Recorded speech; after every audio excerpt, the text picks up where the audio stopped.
Salut. Alors voilà, aujourd'hui, je me lance sur une petite vidéo d'introduction. Cette vidéo-là, elle va précéder une série de vidéos dans laquelle je vais parler du sport, je vais parler des glandes.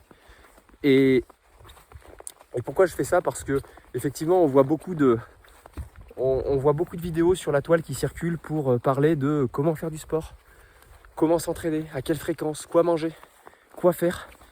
Mais on oublie que si on veut avoir l'énergie, il va falloir qu'on ait un système hormonal qui fonctionne correctement.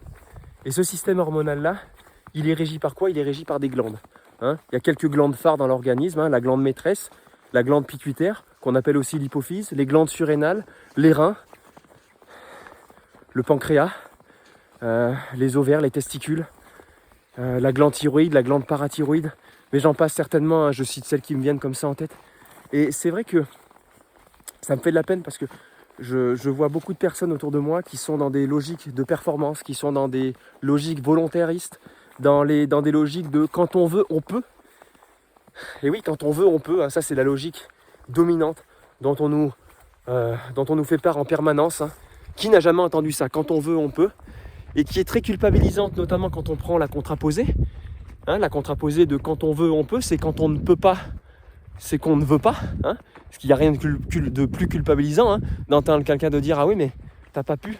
Ah, mais c'est que t'as pas voulu. » Mais force est de constater que ça ne marche pas comme ça. Ça ne fonctionne pas comme ça. En fait, il y a vraiment un lien très fort entre la volonté, le désir de volonté, la capacité à entreprendre quelque chose et l'état de nos glandes. Et en particulier des glandes surrénales. Et c'est de ça dont on va parler dans cette petite série de vidéos. Aujourd'hui, c'est une petite introduction. Parce que je vois effectivement beaucoup de gens qui sont dans cette logique-là de performance, de compétition avec autrui, qui sont dans une sorte de fuite. Parce qu'aujourd'hui, on vit dans un monde à 200 à l'heure, où on fait de plus en plus des boulots qui n'ont pas de sens, dont il faut s'échapper finalement. Comment on s'en échappe? À travers la distraction, à travers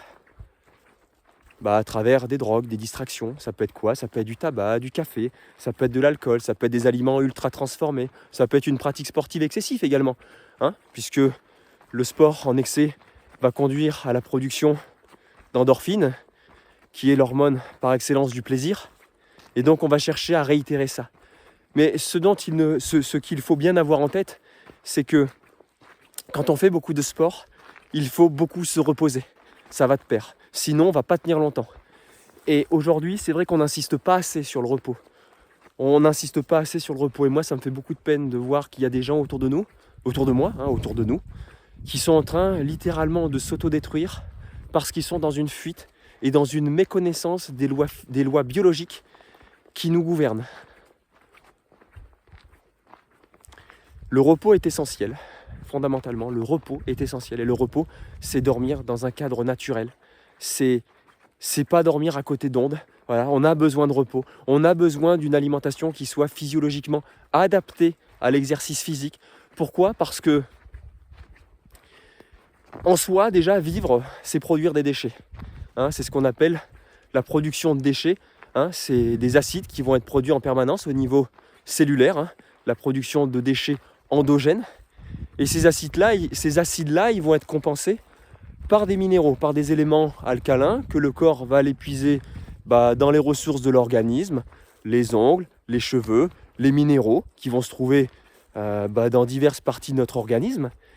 Et il y a aussi possiblement la possibilité de compenser ces acides par un apport alimentaire qui soit essentiellement alcalinisant. Si vous faites beaucoup de sport, que vous ne vous reposez pas assez, il va y avoir beaucoup de déchets à gérer. Il va y avoir beaucoup d'acides à gérer. Cette acidité-là va conduire à des inflammations, à des accumulations de déchets qui vont potentiellement saturer les émonctoires et qui vont possiblement conduire à un dysfonctionnement de l'organisme par l'entrée de ces déchets-là dans le milieu intérieur. Et donc tout ça, ça va potentiellement générer des symptômes. Et ces symptômes-là, ils peuvent être handicapants. Et voilà, cette petite vidéo est très courte. C'est simplement un résumé, là, un petit aperçu de ce dont on va parler. Et donc la prochaine vidéo, eh bien, elle sera principalement axée sur la définition des glandes qui nous gouvernent, leur fonctionnement et quel sera le lien avec une pratique sportive. Comment on peut faire pour prendre soin de notre système glandulaire et quel va être le lien avec une pratique sportive qui est déséquilibrée. Et d'ailleurs, comment savoir que notre pratique sportive est déséquilibrée, puisque je pense que bon nombre d'individus peuvent se dire « mais moi tout va bien, je fais du sport, j'ai la santé, je mange beaucoup, je ne grossis pas, c'est la pleine santé ». On pourra constater que c'est pas forcément vrai tout ça.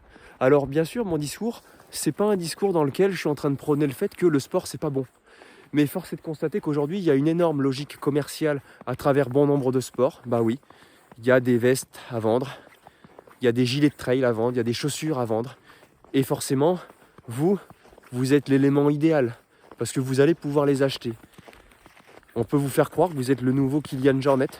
Et d'ailleurs, peut-être que tu l'es, et je te souhaite, si tu l'es, je te souhaite de faire tout ce qu'il faut pour faire en sorte de performer et d'y arriver.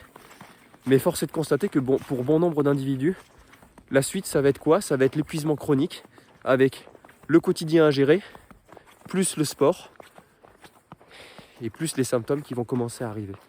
Donc cette chaîne YouTube, et en particulier cette petite série de vidéos-là, elle n'a pas pour vocation à faire la morale, à faire la leçon, mais elle a juste pour vocation à apporter des éléments objectifs quant au fonctionnement de notre organisme. Et comme je viens de le dire, aujourd'hui, il y a une réelle volonté de vouloir à tout prix marchandiser un maximum de choses. Et vous êtes un élément à marchandiser. Vous êtes un élément à marchandiser. Et donc je pense qu'il ne faut pas rentrer dans cette logique-là, parce que cette logique-là vous amènera en enfer. Voilà. Ça jette un froid un peu de dire ça. Mais je pense qu'il y a vraiment une part de réalité là-dedans. Donc je vous incite à quoi? C'est toujours pareil, la logique, c'est reprendre le contrôle, avoir la connaissance et savoir ce qui est bon et adapté pour nous. Et je ne cherche pas à dire que le sport, c'est pas bon, loin de là, c'est pas du tout mon message. Par contre, le sport mal pratiqué à excès, dans une logique de fuite, oui, clairement, ça peut vous conduire au suicide. Clairement, ça peut vous conduire au suicide. Donc je pense qu'il y a il y a d'autres façons aussi d'apprécier la montagne, il y a d'autres façons de pratiquer le sport de manière individuelle, de manière plus personnelle, dans des cadres tranquilles, sans s'afficher dans tous les sens. Moi j'entends beaucoup des gens qui font des ultra-trails dire « Ah mais moi j'adore les ultra-trails, j'adore courir dans des environnements de montagne ». Mais a-t-on besoin, je le dis solennellement, comme ça, je dis pas que c'est pas bien de faire des trails, mais est-ce que c'est vraiment très écologique que de ramener 2500 personnes dans un environnement de montagne, que tout le monde court au même endroit, sur des chemins, tout ça pour la performance, le fait de se pousser? Sincèrement, je ne le crois pas. Et je pense qu'il y a d'autres façons d'aborder les choses, il y a d'autres façons de découvrir la montagne. J'adore la montagne, j'ai envie de passer plus de temps en montagne. Mais voilà, la suite au prochain épisode. Je m'arrête là. Salut.